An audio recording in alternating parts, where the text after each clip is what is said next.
안녕하세요. 저는 얼마 전 이혼이 성공한 평범한 40대 초반의 여성이에요. 딸아이 하나 키우는 맛으로 홀로 살고 있는 싱글맘이기도 하죠. 남는 시간에 차연글 유튜브나 보면서 시간 보내곤 했는데 제가 직접 작성하게 되는 건 상상도 못 해봤어요. 그렇지만 제가 직접 글을 써야겠다는 생각이 들 정도로 제 상황은 정말이지 개판 5분 전이었답니다. 지금이야 이미 이혼 과정이 다 끝나고 정리가 된 마당이지만 그 당시에만 하더라도 저뿐만이 아니라 이 이혼과 관계된 사람들 모두 너덜너덜해졌거든요. 저와 남편은 정말이지 오랜 기간 사귀었어요. 솔직하게 말하면 남편이 질질 끌었다고 해야겠죠. 남편은 무슨 이유에서인지 결혼에 대한 생각이 없었고 저는 결혼에 대한 막연한 동경 같은 것이 있었어요. 그리고 무엇보다도 나이가 들면서 하나하나 자리 잡아가는 친구들을 보니 저도 그렇게 안정적인 자리를 잡고 싶다는 생각을 했거든요. 그래서 마지막으로 당시의 남친이었던 남편에게 통보했었죠. 우리 5년 사귀었고 결혼 생각 없으면 이쯤에서 접자였어요. 그때 왜 결혼을 하기 싫어했는지 이혼하는 과정에서 알게 됐어요. 남편이 간을 보고 있었더라고요. 본인은 신중했다고 말하지만 저는 전혀 그렇게 생각하지 않거든요. 당시에는 그런 찝찝함이 있었지만 결혼 후에는 그런 찝찝함도 사라졌어요. 남편이 잘해줬거든요. 그런데 의외의 문제가 제 발목을 잡았죠. 바로 시부와 시모 때문이었어요. 시부는 돈이 좀 많았어요. 물론 지방에 살고 있으니 엄청 부자는 아니었지만 그래도 자수성가한 타입이었거든요. 그런 시부가 늦바람이 나서 매번 시모와 싸우는 거예요. 두 사람만 싸우면 되는 일인데 시모는 매번 싸우면 저희 집에 오는 거예요. 솔직하게 말해서 어느 한쪽 편을 들라고 했으면 더 편했을지도 모르죠. 계산 따라서 더 이득인 쪽에 붙으면 됐을 테니까. 하지만 그렇게 할 수도 없는 게 남편이 시부 밑에서 일하고 있었거든요. 시부 탓을 해버리면 남편 입장이 곤란해지는 거죠. 그리고 와이프인 저도 그 아슬아슬한 줄타기에 매번 동원돼야 했고요. 남편은 그런 시모도 시부도 대면대면하게 대했고 결국 시모의 감정관리는 모두 제 몫이었죠. 저는 시부가 왜 바람피는지 누구와 바람이 났는지 그런 건 하나도 궁금하지 않았어요. 알면 아는 대로 피곤해질 일이고 솔직하게 말해서 너무 깊이 파고들 생각도 들지 않았거든요. 그렇지만 시모는 달랐어요. 저희 집에 와서 시부의 내연녀에 대한 이야기를 하며 제게 스트레스를 모두 퍼부어버리더라고요. 처음에는 며느리에게 그런 모습 보이기 싫어서였는지 체면치레하려고 그랬는지 저희 집에는 오지 않고 남편에게 전화로만 하소연했었거든요. 하지만 결혼 후 1년이 지나기 시작하니 시부와 싸울 때마다 저희 집으로 찾아오더군요. 처음에는 그런 시모를 잘 달래야겠다고 생각했죠. 저도 사람이고 여자인데 바람피는 시부에 대한 분노가 없었겠어요? 시부가 딱하다고 생각했는데 나중에 알고 보니 꼭 시부가 잘못한 것만도 아니더군요. 이 상황을 한마디로 표현한다면 유유상종, 이 사자성어가 딱 들어맞는 것 같네요. 시모는 시모대로 시부에게 스트레스를 주고 있더군요. 시부가 벌어오는 돈을 탕진하는 것도 모자라 젊은 시절 볼품없었던 시부를 그렇게 탐탁지 않게 여겼다고 하더군요. 와이프한테 무시당하고 벌어온 돈 다 착취당하면 늦바람이 나도 어쩔 수 없겠다는 생각이 들 정도로 두 사람의 역사는 참으로 치열했어요. 그렇지만 그건 두 사람의 문제고 저희와는 관련이 없는 일인데도 시모는 저희 집에 와서 그 스트레스를 풀어버리는 거예요. 남은 사람들에게 쌓일 스트레스는 생각도 않고 말이죠. 밥을 해주면 밥투정, 청소해주면 마음에 안 든다며 다시 하라고 하고 정말로 시모의 투정과 억지가 대단했어요. 저도 참기만 한 건 아니었어요. 몇 번을 남편과 시모에게 이야기하고 하소연도 했지만 돌아오는 건 싸늘한 눈빛과 네가 이해하라는 말뿐. 괜히 남편이 남의 편인 게 아니더라고요. 그리고 결국 사건이 터져버렸죠. 그날은 친정엄마의 생일이었어요. 한 달 전에 미리 남편에게 엄마의 생일을 알려줬었죠. 그런데 시모가 엄마 생일 일주일 전부터 저희 집에 와서는 집에 갈 생각을 안 하더군요. 친정엄마 생일 전에는 가겠지 싶었는데 아예 놀러앉기로 작정을 했는지 시모는 꿈쩍도 안 했어요. 결국 친정엄마 생일날 점심 식사에 시모에게 제가 먼저 말했어요. 어머님, 죄송한데 오늘 저녁 식사는 혼자서 드실 수 있겠어요? 제가 약속이 좀 있어서 나가봐야 하거든요. 아니면 근처 음식점에서 맛있는 거라도 시켜드릴게요. 뭐? 너 손님 놔두고 집 비우는 거 아니다? 그거 사람 홀대하는 거랑 똑같은 거야. 어이가 없었죠. 그리고 손님이라니. 정말 손님이었다면 쫓아내기라도 했을 텐데 말이죠. 어머님, 오늘 친정어머니 생신이라 한 달 전부터 미리 예약을 해놨어요. 그래서 어쩔 수 없이 나가는 거니까 이해 좀 해주세요. 갈수록 웃기네네. 네가 그 집 사람이야? 너 이제 우리 집 사람이야. 우리 집에 시집 왔으면 당연히 너희 엄마보다는 나한테 더 신경 써야 하는 거 아니냐? 네 엄마가 널 그렇게 가르치디? 너 이따위로 행동하는 거 너희 엄마가 알고는 있어? 시모는 연신 시부의 험담을 늘어놓던 입으로 저희 엄마를 모욕하는 말을 늘어놓기 시작했어요. 사돈은 도대체 이런 애를 집 밖에 내놓을 생각은 어째 하셨대? 하긴 고슴도치도 제 자식이 제일 예뻐 보인다니 할 말은 없다만. 너 죽어도 이 집 귀신 되는 거야. 네가 죽으면 그 집에서 네 제사라도 치러준다니? 이래서 요즘 애들은 안 된다니까. 주제를 몰라요, 자기 주제를. 저는 시모가 저를 향해 내뱉는 말들을 듣지 않으려 애를 써야 했어요. 정말 기분이 더럽고 엿 같았거든요. 저는 착한 사람이 아니에요. 그리고 인내심이 그리 좋은 사람도 아니었고요. 평범한 사람이었어요. 모욕받으면 열받고 욕 들으면 두 배로 욕해주고 싶은 평범한 사람. 그렇지만 어른에게 그렇게 할 순 없다는 생각으로 그냥 무시했어요. 시모가 뭐라고 뒤에서 떠들던지 들리지 않는 척하며 씻고 화장하고 생일잔치에 갈 준비를 했죠. 제가 자기 하는 말을 모조리 씹어버리고 무시하자 열받은 시모가 고래고래 고함을 지르더군요. 야, 네가 뭔데 날 무시해? 이런 싸가지 없는 년을 봤나? 네 엄마도 이렇게 싸가지 없겠지? 원래 윗물이 맑아야 아랫물이 맑은 법이다. 네 엄마가 널 이렇게 예의라고는 쌈 싸먹은 년으로 키워서 네가 이 모양 이 꼴 아니겠냐? 야, 여기 보라는 말 안 들려? 그만 좀 하세요. 저한테 왜 소리 지르시는데요? 열받는 일 있으면 당신 자식한테 하시면 되잖아요. 며느리한테 열받는 감정 다 털어져 버리시면 그렇게 기분이 좋으세요? 싸가지가 없는 게 누군데 여기서 저한테 막말하시는데요. 부모 생일잔치도 못 가게 하는 시어머니야말로 싸가지 없는 사람 아닌가요? 며느리한테 불효 저지르라고 말하는 시어머니가 어딜 봐서 깨끗한 사람이냐고요.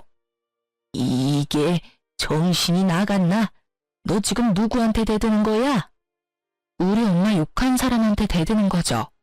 이제부터 남편 없을 때는 이 집 찾지 마세요. 저는 어머님 자식 아니고 며느리예요. 엄연히 남의 귀한 자식이고 존중받아야 할 사람이라고요. 열받고 화나는 일 있으면 당신 자식한테 그 스트레스 다 푸세요. 남의 자식한테 스트레스 풀지 마시고. 저는 결국 크게 화를 내고 집 밖으로 나와버렸어요. 남편도 오늘 장모님 생일인 걸 알고 있으니 알아서 올 거라고 생각하고 따로 연락도 하지 않았어요. 솔직하게 말하면 남편 얼굴 보고 싶은 마음이 전혀 없었거든요. 지금 보면 싸움만 할 것 같아서 연락하지 않았어요. 저녁이 되면 이 불같은 감정도 가라앉을 테니 그때 남편 보면 되겠지 싶었거든요. 그런데 남편이 약속 장소에 오지 않더군요. 아무리 기다려도 오지 않고 이미 생일 식사는 시작돼서 결국 남편에게 전화했어요. 당신 도대체 어디에? 야, 너 우리 엄마한테 무슨 말 했어? 왜 엄마가 집에서 혼자 울고 계시냐고. 당신 지금 집이야? 그래, 집이다. 넌 집구석 엉망으로 만들고 어딜 기어나간 거야? 주말에 청소 좀 하라는 말이 그렇게 고깝게 들렸냐? 어른이 그런 말 할 수도 있지. 그거 가지고 지금 열받았다고 시위하려고 밖에 나갔어? 당신 그럼 지금 준비 하나도 안 하고 집에 있는 거네? 준비는 무슨 준비를 해? 오늘 주말 근무하고 피곤해 죽겠구만. 야, 이 새끼야. 넌 지금 집에 있으면 안 되지. 무슨 소리 하는 건데? 엄마 지금 울고 계신다고. 당신이나 지금 집에 들어와야지. 우리 엄마 생일 오늘이라고 내가 말했어, 안 했어? 그게 오늘이었어? 그래, 이 새끼야. 네 마누라 엄마 생신이다. 한 달 전부터 말했잖아. 준비 자체를 안 한 거 보니 완전 잊어버린 거 확실하네. 그치만 당신이 집을 이렇게 만들어 놓고 나가서 나도 정신이 없었다고. 그런 일이었으면 엄마한테 그렇다고 나가면 될 일이지 왜 엄마는 울려? 싸가지 없는 년, 너는 죽어도 이 집 귀신이다. 친정엄마 생일은 중요하고 나는 안 중요하냐? 그게 내가 어머님한테 들은 말이거든? 알지도 못하면서 지금 어머님 편 들고 있나 본데 당신이야말로 나한테 이러면 안 되지. 바쁜 당신 대신 어머님 감정 쓰레기통 된 게 나야. 내가 그 감정 다 받아내고 치우고 대신 스트레스 받고 있었거든? 원래는 다 네가 해야 되는 일이고. 그렇다고 어른한테 소리를 지르고 가면 내 욕만 했으면 나도 참았지. 근데 왜 우리 엄마를 들먹여? 누구는 남의 부모 이야기 못해서 참는 줄 알아? 어머님이 하신 말 중에 한 가지는 정확하게 드러났네. 윗물이 맑아야 아랫물이 맑다더니 봐봐. 사돈 욕하면서 엄마 생일에 보내주지도 않으려는 어머님이나 장모님 생일 같은 건 싸그리 잊어버리고 대리효도 해준 나한테 화내는 당신이나 똑같다. 그치? 제 말에 남편 놈은 할 말이 없는지 말이 없더라고요. 그렇다고 그 침묵이 미안함을 뜻하는 게 아니라는 건 잘 알고 있었어요. 미안했다면 미안했다고 말했겠죠. 장모 생일도 모르는 놈이랑 결혼한 내 팔자가 참 웃겨. 어머님한테 전해. 그리고 당신도 잘 듣고. 대접을 받고 싶으면 대접 받을 만한 행동을 좀 하라고. 남한테 다 맡겨놓고 혼자 편안하게 지내는 거 나한테 미안하지도 않아? 어머님도 아버님이랑 사이 안 좋은 건 알겠는데 나한테 와서 그런 말 하면 다 자기 얼굴에 침 뱉는 일인 거 몰라서 지금 나한테 그러시는 거야? 당신이 봤을 때 아니다 싶으면 끊었어야지. 언제까지 나한테 다 맡겨놓을 셈이었니? 결국 남편이 헐레벌떡 뒤늦게 친정엄마의 생일에 찾아왔어요. 솔직히 용서해주고 싶은 마음은 눈꼽만큼도 없었어요. 이 사람과의 결혼 생활에 의심이 들기 시작한 게 그때가 시작이었던 것 같아요. 제 기분은 최악이었고 남편 놈은 눈치만 보더군요. 그날 저녁 집에 오는 길, 차에서 남편이 먼저 말하더군요. 여보, 미안해. 나는 장모님 생일을 잊은 게 아니고 어제까지는 분명히 생각하고 있었거든. 그런데 갑자기 집에 어머니가 울고 계시는 바람에 나도 모르게 잊어버린 거야. 누가 뭐래? 자기 부모 자기가 챙기는 거 맞지. 그러니까 앞으로도 당신이 어머님 챙겨. 나는 내 부모님 챙길 테니까. 그럼 됐지? 그러니까 앞으로 어머님 집에 오실 때마다 당신이 맡아서 어머님 받으려. 설마 어머님이 당신한테까지 막말하진 않겠지. 얼마나 귀한 아들인데 나쁜 말을 해? 순전히 남의 자식이니까 나쁜 말도 할 수 있는 거잖아. 뼈를 때리는 제 말에 남편은 입을 꾹 닫더군요. 자기가 해결할 수 있는 문제가 아니라고 생각한 듯 하더라고요. 집에 돌아갔더니 시모는 돌아갔더군요. 하지만 그 뒤에도 몇 번 집에 왔어요. 그리고 시모가 올 때마다 저는 집에서 나갔어요. 남편에게 시모 왔다고 전해주고 제 몸만 몰래 빠져나온 거죠. 결국 바쁜 와중에 시모의 감정 쓰레기통이 된 남편은 몇 주도 못 버티고 손을 들었어요. 시모에게 제발 집에 오지 말라고 빌며 시댁으로 보냈다더군요. 그래도 남의 자식이 아니라 제 자식의 부탁이니 말은 잘 들어주더군요. 그 뒤로는 시모도 저희 집에 온 일이 없었어요. 저도 남편도 평온한 시간을 되찾게 된 거죠. 저와 남편의 생활은 꽤나 오랫동안 유지가 됐어요. 시댁에서 시모와 마주쳐도 시모는 제게 한마디도 안 했어요.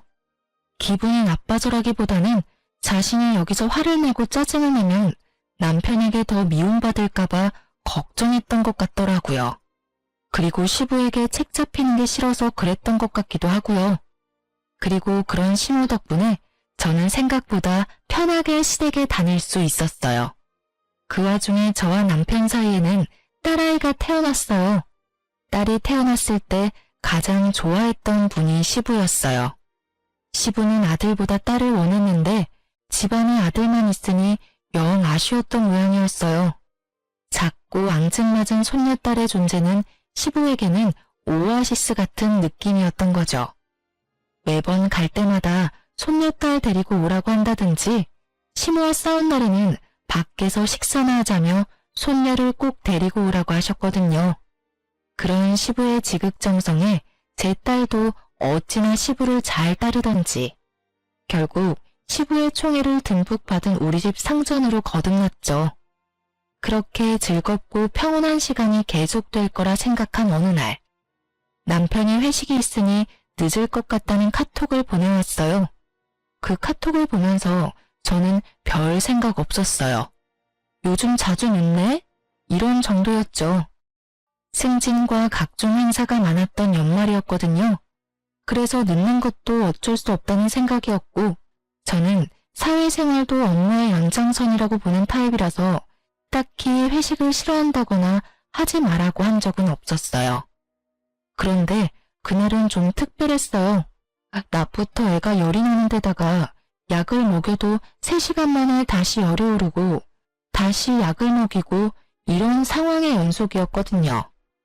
걷잡을 수 없이 열이 올랐을 때는 이미 자정이 다 되어가는 시간이었어요. 혼자 애를 데리고 병원으로 갈 자신이 없었고 남편에게 연락부터 했어요. 그런데 전화기가 꺼져 있더군요. 결국 전화번호를 뒤지다가 정말 우연히 받아놓은 남편 부하 직원의 연락처를 발견했죠. 그 부하 직원이라면 분명히 남편과 같이 있을 거라는 생각으로 그 사람에게 전화를 했어요. 늦은 시간에 죄송해요. 지금 회식하는데 남편 옆에 있죠? 이 사람이 전화기가 꺼져 있던데. 에? 회식이요? 저희 회식은 다음 주에 잡혀 있는데요. 그 말에 제 머릿속에는 경고음이 들리는 것 같았어요. 거짓말, 그리고 외박. 이 조합으로 생각나는 건 단 하나뿐이었어요.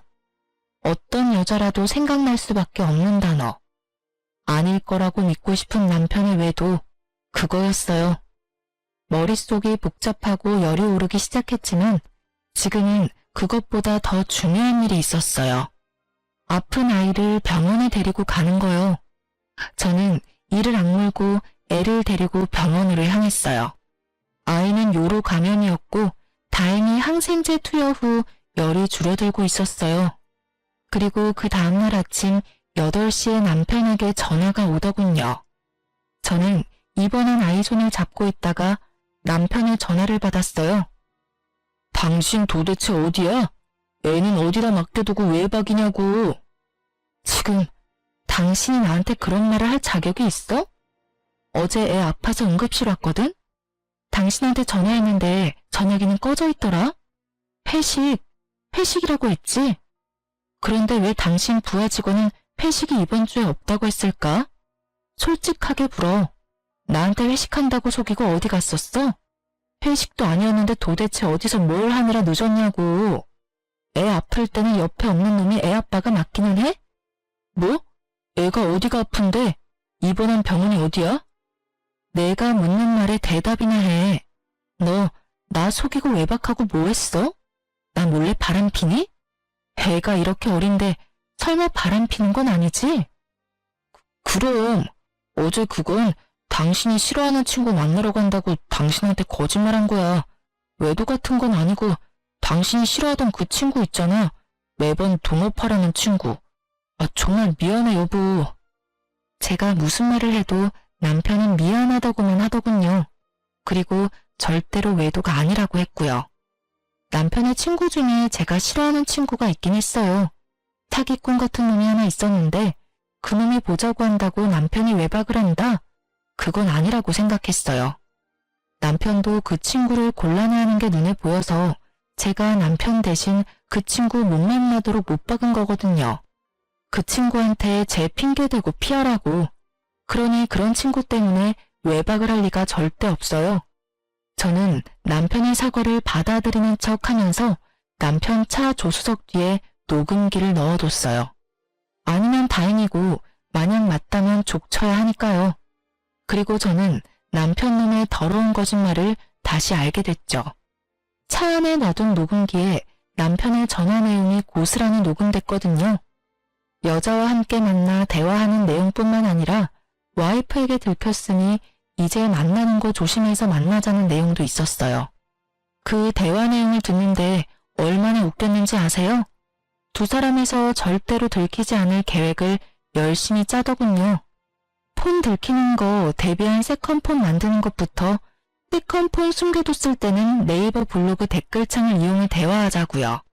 배신감에 저는 남편님에게 복수심을 활활 불태웠어요. 솔직하게 말하면 당장이라도 남편과 상간녀에게 달려가 제게 눈물 흘리게 만든 값을 받아내고 싶었어요. 그렇지만 이때 저는 그런 생각을 했죠. 제가 이혼을 하지 않겠다고 다짐했다 하더라도 상황이 어떻게 굴러갈지는 알 수 없을 거라고. 그래서 저는 증거를 모으기 위해서 남편과 상간녀를 미행하기로 했어요. 남편을 미행해서 상간녀의 집을 알아냈고 상간녀의 집 앞을 지키고 섰어요. 그런데 얼마 뒤 저는 정말로 당황할 수밖에 없었어요. 정말로 의외의 인물이 밖으로 나왔거든요. 저는 너무 당황한 상태로 사진부터 찍었어요. 상간녀에게 직접 가서 따지려고 했던 제 계획은 잠시 뒤로 물렸어요. 저는 계획을 바꿔서 남편부터 추궁하기로 했어요. 그리고 여차하는 순간 저 인물이 저에게는 도움이 될 것 같았거든요. 저는 그날 저녁 남편에게 가서 말했어요. 나랑 이야기 좀 해.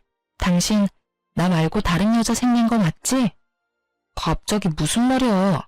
이상한 소리 하지 말고 식사나 하자. 말 돌리지 말고. 나 당신 차 안에 녹음기 넣어놨었어.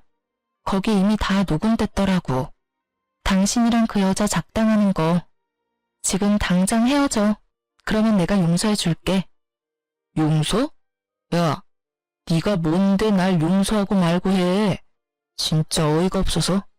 내가 바람을 피든 말든 당신이 뭔 상관인데? 나도 당신처럼 성질 더러운 여자랑 사는 거 싫어. 그 성질 더러운 여자 싫으면 결혼을 왜 하자고 그랬어? 그리고 처음부터 내가 성질이 더러웠어? 너랑 네 엄마한테 그만큼 당하는데 성질이 안 더러워지는 게 이상하지. 그래서 어쩔 건데? 나랑 이혼이라도 하겠다는 거야? 이혼이 별거야? 서로 싫어지면 헤어지는 게 맞는 거지.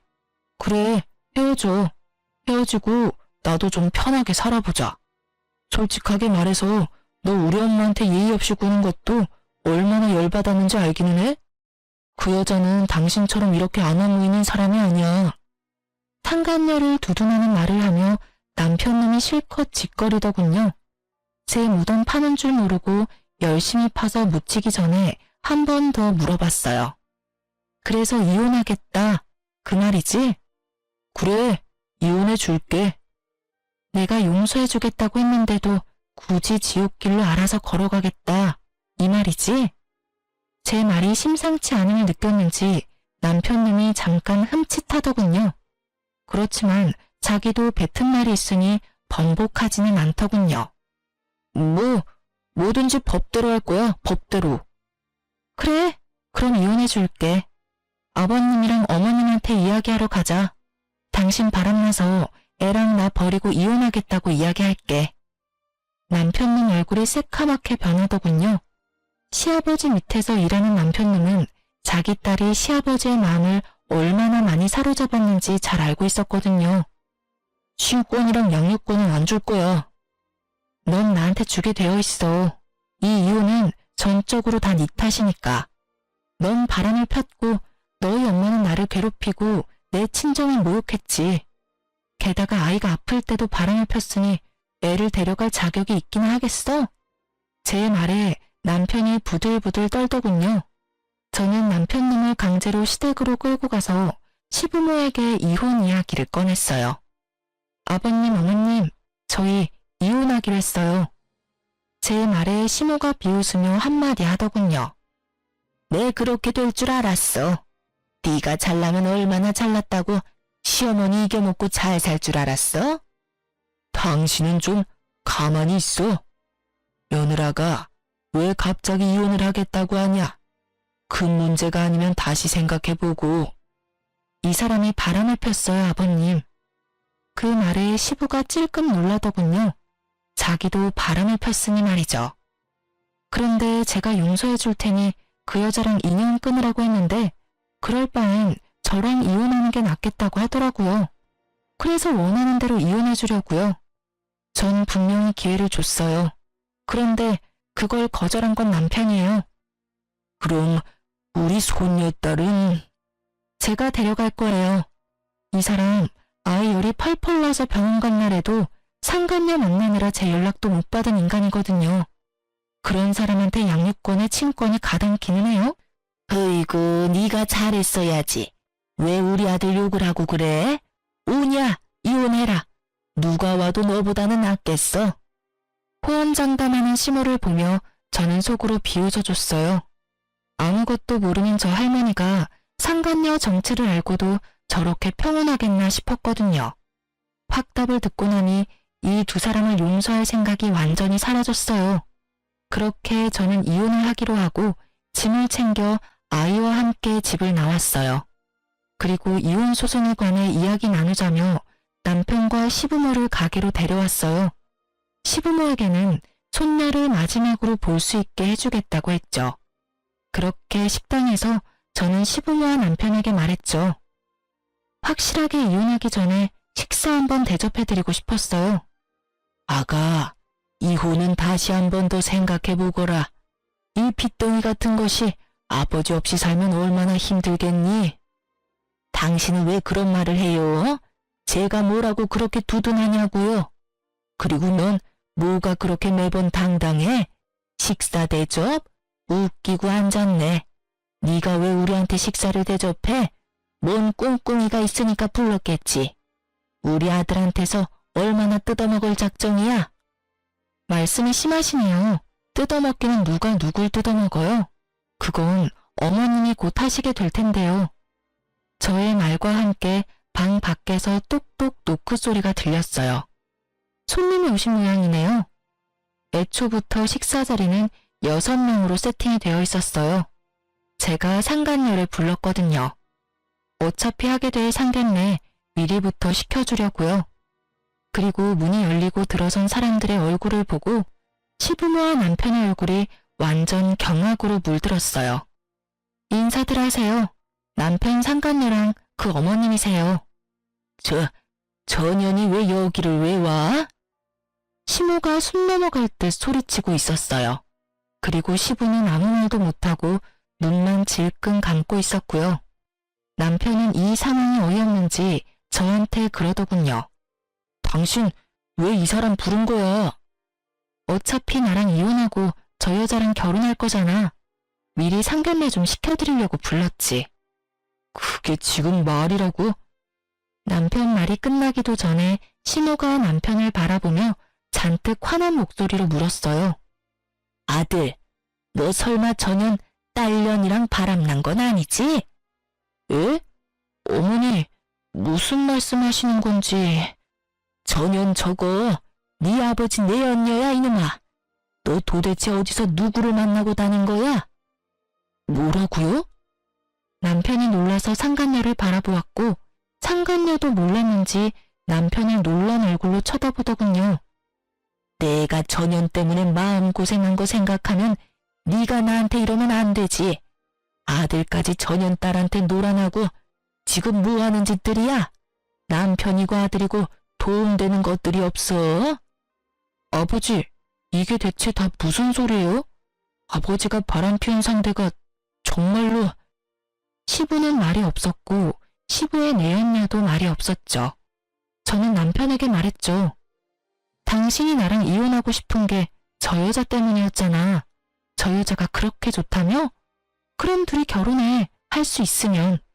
나는 어차피 이혼할 건데 그렇다고 두 사람이 내 눈에 눈물을 흘려놓고 행복하게 하하호 사는 건 보고 싶지가 않거든?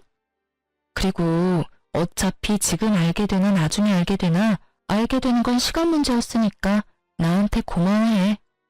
제 말에 남편님이 그제야 제가 이런 일을 벌인 걸 알고 온몸을 부들거리며 소리치더군요. 당신 진짜 어떻게 이런 짓을... 너야말로 나한테 어떻게 그런 짓을 해? 말은 바로 해. 용서해주겠다고 한 사람은 나고 그걸 거절하겠다고 한 사람은 너야.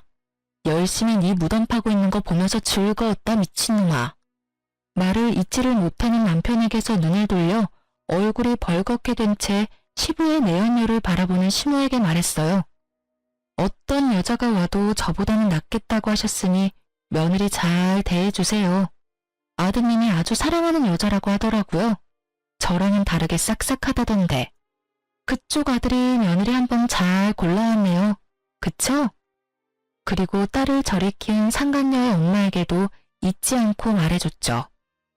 딸을 어떻게 키웠길래 가정 있는 남자를 건드려 놓고 뻔뻔하게 딸내미 상견례까지 시키겠다고 이 식당 찾아온 거 보면 참 그네물의 그 밥이다. 그쵸? 엄마 닮아서 그런가? 남자 후리는 솜씨도 대단하고요. 하여튼 딸 한번 잘 키우셨네요. 다들 더 반갑게 인사하세요. 하나하나 성질 긁어대는 제 소리에 시모가 완전 열이 받을 대로 받았더라고요. 너 이렇게 될 줄 알고 여기 불렀지? 뭐 때문에 이런 여자 불렀어? 너 이런다고 내가 이혼 반대할 것 같아? 무서운 말씀하시네요. 저는 이혼할 거예요. 거기에는 어머님 지분도 있는 거 아시죠? 매번 저희 집에 와서 저 시집살이 시키는 것도 모자라서 시아버지랑 내연이 욕해대면서 불쾌한 감정 저한테 다 쏟아내셨잖아요. 그런 분을 어떻게 모시고 살아요? 시모는 약이 단단히 오른 듯 했어요. 하지만 더 이상 그 화살을 저한테 돌리지는 않았어요. 바로 시부에게 한바탕 쏟아내더군요. 당신 때문에 내가 이게 무슨 꼴이야. 저 새파랗게 어린 년 때문에 내가 당한 꼴을 봐. 당신이 저런 년이랑 바람만 피우지 않았어도 내가 이렇게 꼬투리 잡힐 일이 없었을 거라고. 저번에도 말했지만 나는 절대로 당신이랑 이혼 못해. 아이고 내 팔자야. 어떻게 남편 복도 없는 년이 자식 복, 며느리 복까지 없어서 이 수모를 당하고 살아? 너도 마찬가지야 이놈 자식아. 네 아버지만으로는 부족하더냐? 할 짓이 없어서 개집질을 해. 그것도 저런 년 딸한테 홀딱 빠져가지고. 어떻게 너마저 나를 배신해? 시모가 쏟아붓는 말에 남편 얼굴이 하얗게 질리더군요. 재혼? 꿈도 못 꾸겠죠. 제 어미 가슴에 못 박은 여자 딸이랑 무슨 결혼을 해요? 혼인의 혼자만 꺼내도 시모가 뒤로 넘어갈 판인데. 이게 다 무슨 일이야? 엄마, 이야기 좀 해봐. 엄마 만나는 사람이 이 사람 아버지야? 상간녀도 제 어머니가 어떤 사람인지를 알았어요. 너야말로 이게 다 무슨 일이야? 너 제대로 된 남자 만난다고 하지 않았어? 그런데 불륜? 상간녀의 어머니도 자기 딸이 어떤 사람인지 알게 됐죠. 엄마야말로 불륜이잖아. 나한테는 일찍 사보라고 돈만 많이 벌어다 놓은 영감이라며. 얘가 못하는 소리가 없어? 엄마가 언제 그렇게 말했어? 엄마는 나한테 화내면 안 되지. 엄마도 똑같이, 아니, 나보다 더한 짓 했으면서. 결국 이 집도 저 집도 똑같이 풍비박산이 나버렸죠. 그리고 그 와중에 웃는 건 저뿐이었고요. 정말 너무나 통쾌하게 짝이 없는 장면들이었어요.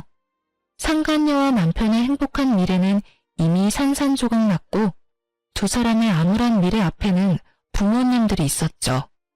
서로가 서로를 물고 뜯는 상황을 보며 저는 차분히 모든 걸 보고 있었어요. 그러게 남의 눈에 눈물 흘리게 만들면 자기 눈에는 피눈물 나는 거 미리 알았어야죠. 서로 물고 뜯다가 잠시 소강 상태가 되자 저는 그제야 가방에서 이혼 서류 꺼내 남편에게 던져줬어요. 이혼 서류야. 내가 작성할 건 이미 다 했고 나머지는 당신이 작성해서 내. 소송 또 보자. 아, 그리고 미리 축하해. 두 사람 행복하게 살았으면 좋겠네. 절대로 이루어질 수 없는 두 사람의 미래를 축하하며 저는 자리를 떠났습니다. 남은 사람들이야 신경 쓸 필요 있나요?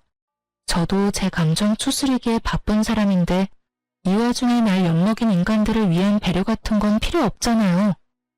그렇게 이혼은 진행됐어요. 남편님도 그 상간녀를 포기하지 못한 듯 보였어요. 하긴 뜯어내면 뜯어낼수록 더 들러붙는 게 불륜 사이라고 하지 않던가요. 그렇지만 부모들이 그걸 바라지 않는데 두 사람이 그 뜻을 이룰 수는 없겠죠. 시모는 결국 그 일 이후로 완전 정신적인 타격을 받아서 정신과에 다니고 있다고 하더라고요.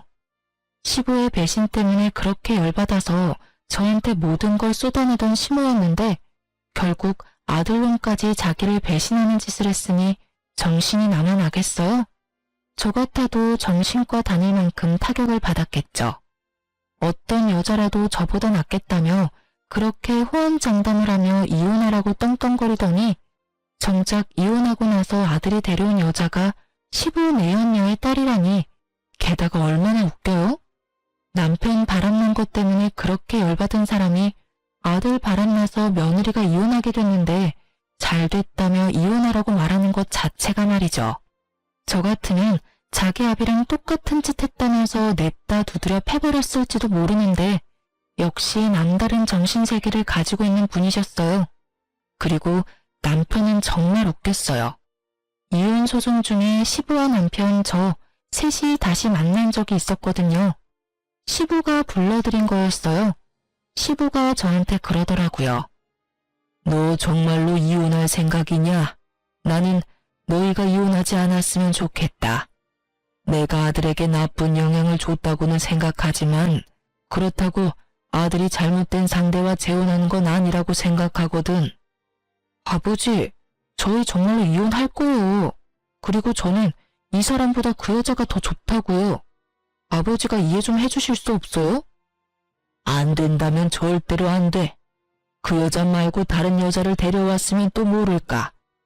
너는 그 여자가 어떤 여자인지 알면서도 나한테 재혼 이야기를 꺼내? 그리고 손녀딸이랑 며느리 다시 데려오지 않으면 너한테는 절대 상속 같은 건 없어. 알았어? 아버지, 잘못한 건 제가 아니라 아버지잖아요. 웃기시네. 아버님이 바람피는 건 잘못이고 네가 바람피는 건 잘못이 아닌 거야? 자기는 잘못한 거 하나도 없다는 식으로 이야기하네. 그러게 왜 바람을 펴? 당신이 바람만 안 폈어도 당신 처지가 이렇게 꼬이지는 않았겠지. 남편은 아무 말도 못하고 저만 노려보더군요. 당신이 그 자리에서 그런 짓만 안 했어도 나중에 충분히 설득할 수 있는 일이었어. 그날 병원 다니고 계신 어머님 앞에서 한번 해봐. 어머님 병원에 실려가시겠지. 구구절절 맞는 말이라 그런지 남편이 입을 꾹 닫더군요. 너희가 헤어진다고 해도 너희 딸은 내 손녀다. 그것만은 잊지 말아라. 그리고 며느라가 네가 한 달에 한 번만이라도 손녀 데리고 나를 찾아와주면 나도 너한테 위자료를 지급할 생각이다. 그렇게 해주겠니? 네, 그리 원하시면 매달 와서 보여드릴게요. 그 순간 위자료가 탐났다기보다는 아이에게서 든든한 보호자를 뺏을 수 없다는 생각 때문에 받아들인 제안이었는데 생각보다 더 큰 위자료를 주시더라고요. 지금 남편과 같이 살고 있던 15명의 아파트요. 그걸 제 앞으로 해주셨거든요. 저는 제가 마음 놓고 살 수 있는 공간이 생긴 터라 마음이 놓였고 남편님은 다시 시부의 눈이 닿는 곳에 들어가게 됐죠. 상간녀도 남편과 결혼하려고 그렇게 애썼는데 상간녀의 엄마가 두 사람 사이를 뜯어 말렸다고 해요. 건너 들은 바로는 상간녀의 엄마와 시부는 제가 서로의 가족을 만나게 한 그 즈음에 결혼 이야기가 나오고 있었다고 하더라고요. 시부도 귀찮은 시모를 떼어놓고 싶어한 모양이었고 상간녀의 엄마는 시부의 와이프가 되면 꽤나 풍족한 생활을 할 수 있을 거라는 생각에 그렇게 하자 이야기가 되고 있었다고 하더군요. 그런데 제가 두 가족을 만나게 하는 바람에 일이 꼬여서 두 분의 결합은 없던 일이 되어버렸거든요. 눈앞에 있던 커다란 고기가 사라진 상간녀의 엄마가 상간녀를 뜯어 말린 건 어쩔 수 없는 일이었던 거죠. 그렇지만 상간녀도 포기할 수는 없었는지 두 사람이 강제로 혼인신고서를 내려고 벼르고 있었다고 하더라고요. 전 남편이 저한테 그런 이야기를 했거든요. 너랑 이혼만 되면 바로 가서 혼인신고서 낼 거라고. 그런데 시부가 저와 남편을 불러 상속 안 해줄 거라는 이야기와 함께 저희가 살던 집을 제 명의로 돌려준 것을 상간녀가 알게 된 거죠. 상간녀는 상간녀대로 집도 저한테 빼앗기고 상속도 안 되는 남자를 데리고 있느니 다른 남자 찾는 게 더 빠르다는 생각을 한 것 같더라고요. 남편도 상속이 걸린 문제에서는 어쩔 수 없었던 것 같고요. 결국은 그렇게 타오르던 사랑의 불꽃은 하얀 재가 돼서 서로 잿가루만 듬뿍 묻힌 채 헤어졌더군요. 그렇게 헤어지고 전 남편이 저한테 만나자고 연락이 왔었어요. 나가지 않으려 했지만 당시에는 그 마음이 너무 궁금했거든요. 무슨 일로 보자고 했어? 바쁘니까 짧게 말해줘. 냉랭한 제 모습에 전 남편이 눈치를 보더니 그러더군요. 우리 이혼하는 거 다시 생각해 볼 수는 없어? 나 그 여자랑 헤어졌어. 당신이 그 여자랑 헤어지면 용서해준다고 했잖아. 그건 이혼 전의 이야기지. 지금은 이미 이혼했잖아. 그런데 왜 내가 당신을 용서해줘야 해? 이혼으로 이미 다 끝난 일이야. 그 제안을 받아들이려면 그때 받아들였어야지. 왜 이제 와서 아쉬운 소리를 해? 내가 정말로 잘못했어. 그런 여자인지도 몰랐고 아버지랑 그렇게 엮인 사이인지도 몰랐단 말이야. 솔직히 따지고 보면 나도 피해자인데. 그래. 근데 나한테 당신은 가해자야. 내 가슴에 비수 꽂고 다른 년이랑 바람난 전 남편. 그런 네가 왜 이제 와서 나한테 이러는지는 모르겠지만 너 나한테 재결합 요구하려는 거면 잘못했다가 아니라 미안하다고 먼저 사과를 했었어야지. 그리고 한 가지 확실하게 할게. 나는 한 번 바람핀 놈은 절대 못 믿어. 그러니까 앞으로 나한테 연락하지 마. 그 여자하고 잘 안 되니까 나한테 다시 슬금슬금 기어온 모양인데 나는 절대로 당신이랑 재결합 안 해. 내가 정신 나갔어? 미친놈이랑 다시 결혼 생활을 하게. 쓸데없는 말 하지 말고 양육비나 꼬박꼬박 보내. 안 보내면 아버님한테 이를 거야. 한 달에 한 번씩 아버님이랑 만나는 건 알지? 그러니까 하는 말이잖아. 우리 아버지는 만나면서 왜 나한테는 기회도 안 주는데? 한 번 정도는 용서해줘도 되잖아. 내가 여러 번 바람을 핀 것도 아니고 잠깐 딱 한 번 외도에 빠진 것 뿐인데 그걸 용서를 못한다고 하는 건 좀 아니지. 넌 한 번은 용서해야 하고 두 번은 용서하지 말라는 거야? 그런데 어쩌나? 당신이 한 번 바람 필지 두 번 바람 필지 누가 장담할 수 있는데? 나는 그 한 번이 싫은 거야. 이미 나한테서 맘 떠났는데 어떻게 그게 다시 돌아와? 절대 안 돌아와. 당신이 원하는 건 내가 아니라 시부의 돈이겠지. 앞으로 이런 이야기 할 거면 부르지 마. 서로 시간만 낭비하고 서로 다른 입장만 확인할 뿐이니까. 제 말에 변명을 필사적으로 늘어놓으려는 남편놈을 내버려 두고 나왔어요. 아시는 분들은 아실 텐데요. 제 생각에 바람은 습관이에요. 절대 안 한다 맹세해도 그런 상황이 오면 하게 되어 있거든요. 저런 제안은 빠르게 손절하는 게 정답이랍니다. 제가 아는 사람 중에는 바람피는 남편 용서해줬다가 뒤통수 맞은 사람도 있거든요. 그리고 남편님이 저한테 재결합을 이야기했지만 그게 제가 좋아서 이야기한 건 아니잖아요. 아무리 봐도 시부의 돈이 아까운 게 눈에 보이잖아요.